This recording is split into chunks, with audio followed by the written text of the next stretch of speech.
పడుకుంటే మ్యాంగో తోట పోచంపల్లి దేనికి ఫేమస్ అడిగి కనుక్కున్నా మళ్ళీ ఫోన్ చేసి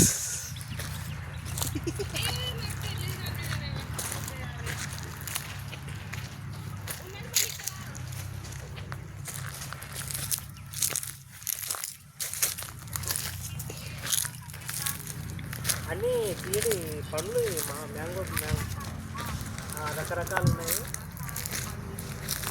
దీంట్లో ఏం చేస్తారంటే ఇప్పుడు మనకి మాగిన దూరకాయలు ఉంటాయి కదా, అంటే సగం మాగింటాయి కదా, 4 రోజులకి తీసిస్తారు.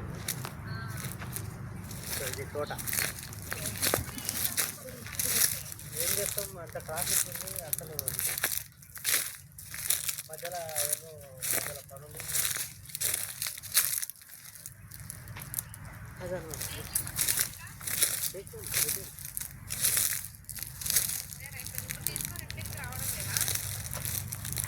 ఇంకా మధ్యలో వేరే దగ్గర ప్రేయర్ ఉంది. ఆ ప్రేయర్ చూసి సాయంత్రం అవుతుంది 7-8